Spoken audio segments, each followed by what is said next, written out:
शिवाजी भाई सबके पास आता हूं, जो एक मतलब लेबर लीडर, एक्टिविस्ट, इलेक्शन से लड़ते हैं इलेक्शन। मैं इसलिए बोल रहा हूं, ये तमिलनाडु में मुझे एक हरदम दुख होता है और एक खतरा नजर आता है, जो शायद अपने चुनावी उसके लिए वो द्रविड़न वर्सेस आर्यन वाला एक वो जो पुश करने की कोशिश कर रहा हूं, वो ठीक नहीं है इस देश में, क्योंकि कहा ये एक नई थ्योरी कर रहे हैं। दूसरा जो आपने यूपी में कहा, यूपी में मोदी जी आके खुद बैठ गए थे लास्ट के 3 दिन, अगर आपको याद हो। बनारस में अगर वो बैठते नहीं तो बनारस की सीटें वो हार रहे थे, और जो लोग क्लोजली बनारस को जानते हैं, वो बनारस में जो अजय राय की सीट थी, ये सारी सीटें मोदी जी एक तरह से हारे हुए थे, लेकिन वो खुद बैठे। और उनके बैठने के बाद भी जो आजमगढ़ और गाजीपुर में एक भी सीट नहीं जीत पाई थी बीजेपी। मैं सिर्फ ये बात इसलिए कह रहा हूं कि मोदी जी अगर इतनी कस के इलेक्शन लड़ते हैं तो ठीक है, ये उनकी स्टाइल है। 18 दिन गुजरात में अगर वो रहते हैं, गुजरात के इलेक्शन के दौरान, जहां पे पिछले 25 साल से ज्यादा से बीजेपी की सरकार है, तो ये उनकी गवर्नेंस है। मैं शिवाजी भाई साहब आपसे एक दो चीजें इसलिए पूछ रहा हूं कि बहुत बहुत बेसिक सी चीज है, ये जो मोदी जी कर रहे हैं, ये कहीं मुझे कहीं कहीं ये लगता है कि वो बैक ऑफ द माइंड में ये जरूर है कि राहुल गांधी की जो भारत जोड़ो यात्रा है, वो उनको टीस तो दे रही है। वो उनको जैसे हम लोग छोटे थे, घर स्कूल हमारे मोहल्ले में अगर एक किसी बच्चे का साइकिल नहीं आ जाती थी तो सारे बच्चों को लगता था कि भाई ये साइकिल अपनी कुछ। तो जो राहुल गांधी का भारत जोड़ो यात्रा में चल रहे हैं, तो अब मोदी जी का ये कहीं रिफ्लेक्शन ऑफ दैट वो है, वो रिएक्शन वो है, क्योंकि जो उन्होंने कल किया है उससे उनका नुकसान भी तो हो सकता है। लोगों को नहीं लगेगा कि कुछ ज्यादा कर रहे हैं? शिवाजी राय भाई साहब।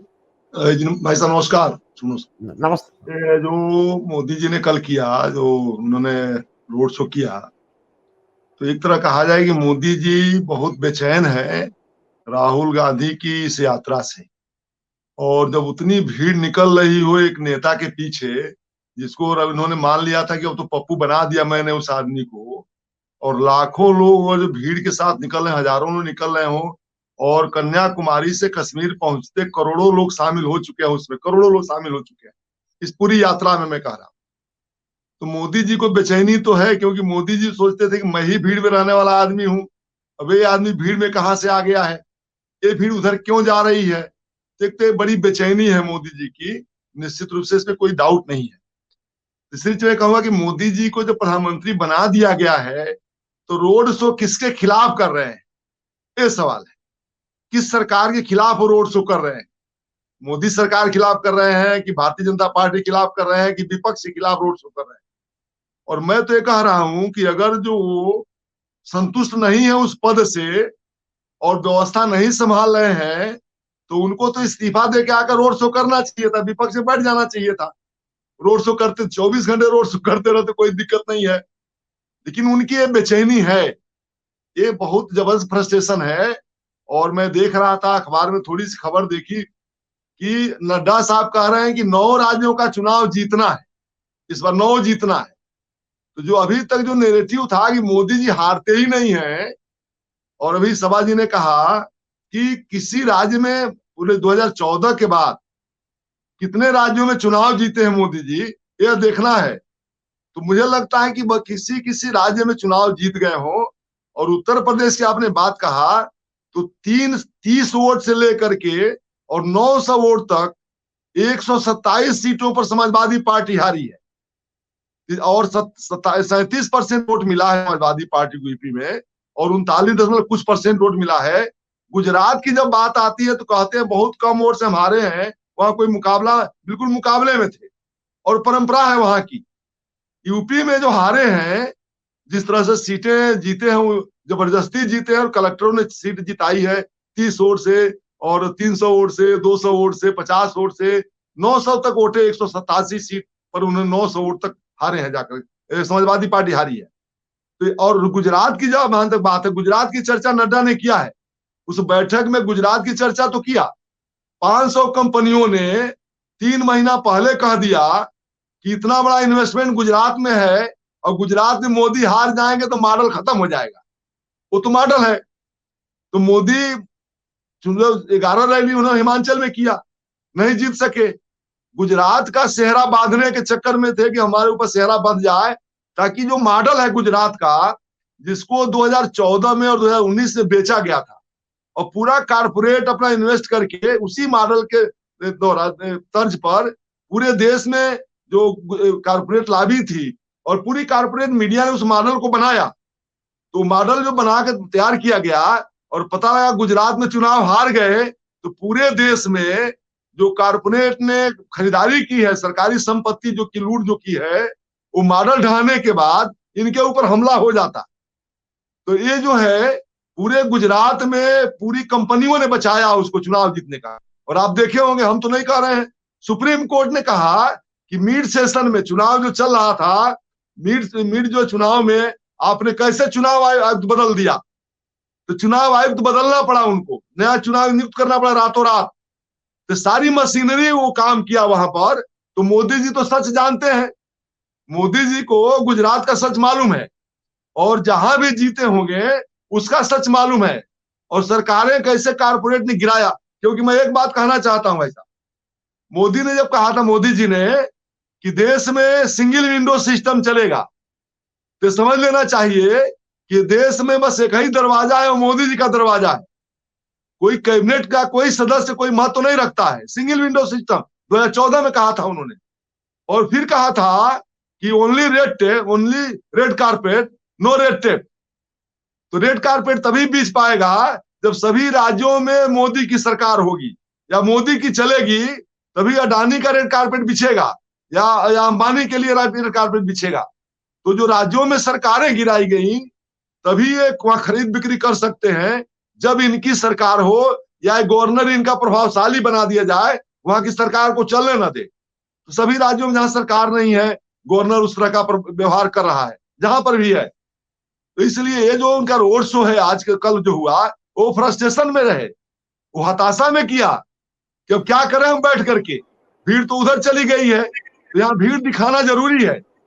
और जो कारपोरेट मीडिया है, जिनको मेन स्ट्रीम मीडिया कभी कहा जाता है, कभी गोदी मीडिया हमारे वो नाम दिया गया, लेकिन ये जो कारपोरेट मीडिया है, ये पहले से सब तैयारी में रहती है, सारी योजना उनकी रहती है। और मोदी जी के जो एडवाइजर हैं, वो अंबानी और अडानी के लोग हैं, जो उनके एडवाइजर हैं, जो उनका मैनेज करते रहते हैं। इसीलिए हाँ, जी, आप कंप्लीट करें, फिर मैं ज्ञान गर्ग जी को जरा ले लूं चर्चा में। आप कंप्लीट करिए।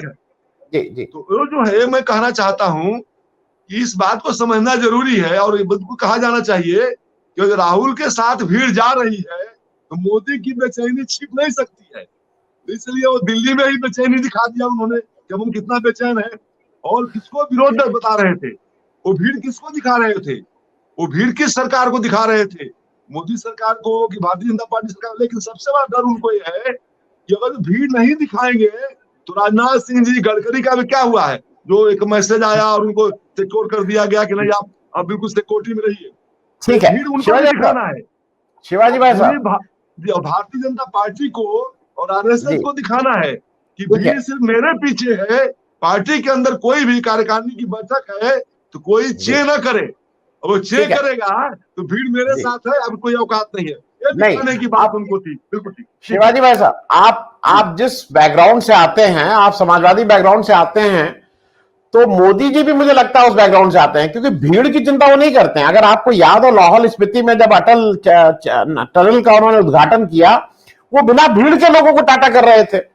अगर आपको याद हो, वो अगर वो टाटा कर रहे थे, एक भी भीड़ नहीं थी। मतलब वहां आदमी ना आदमजात, वो अकेले चल रहे थे और वो टाटा कर रहे थे। तो ये तो समाजवादी नहीं, ये तो समाजवादी लोग हैं कि 2 लोग हो तब भी टाटा, 2 लाख हो तब भी टाटा। नहीं, उनके अंदर ये बात नहीं है।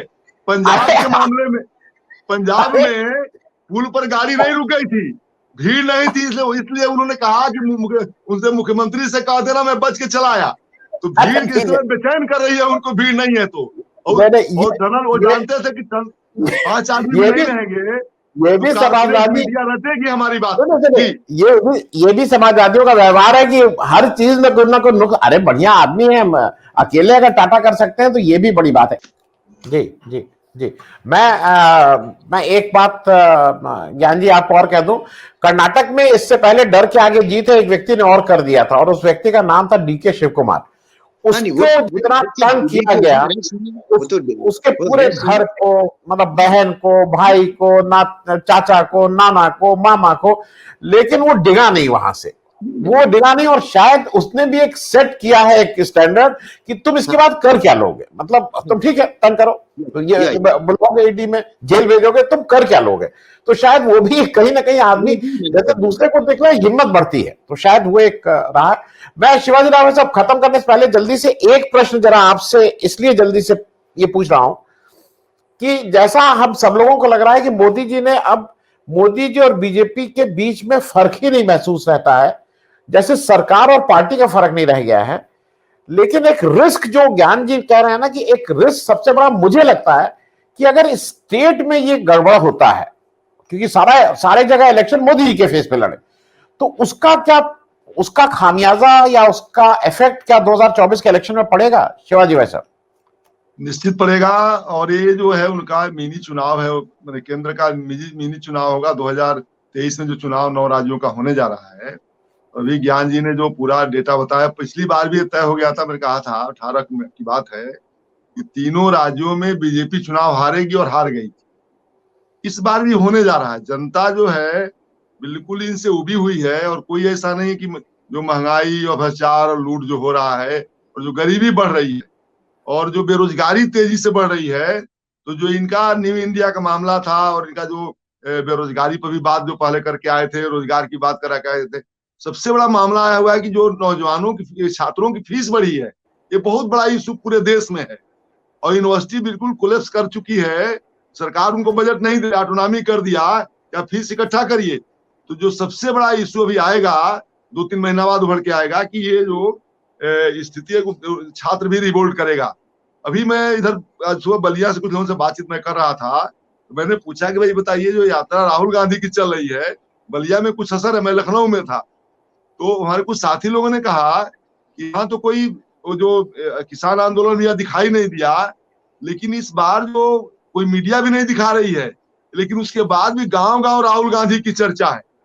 और अभी हमारे एक बड़े नेता जो थे, वो कल बता रहे थे कि नाई की दुकान पर वो दाढ़ी बनवा रहे थे, तो वहाँ एक जो समण कम्युनिटी के लोग थे, मैंने सबसे ज्यादा जो भूमिहार बिरादरी के लोग चले गए, मैं कह रहा हूँ, वो बलिया में कह रहे हैं यार मोदी से ठीक तो राहुल गांधी है।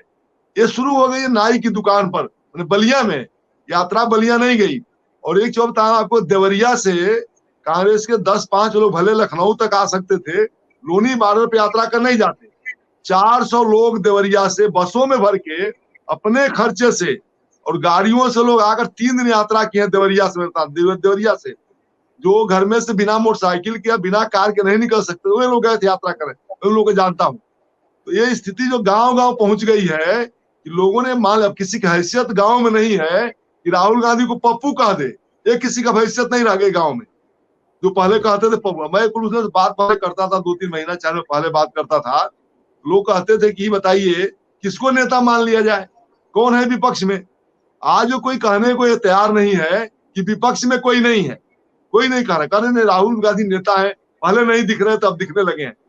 ये पूरा असर जो मिल पड़ेगा, जैसे आपने कहा कि जो मध्य प्रदेश में जो यात्रा का जो प्रभाव है, वो यात्रा का प्रभाव हमारे बलिया तक पहुंच गया है, मैंने गांव तक पहुंच गया है बिल्कुल वहां पर। तो ये बिल्कुल जो 2023 का चुनाव है, मोदी जी के लिए सबसे महंगा पड़ेगा।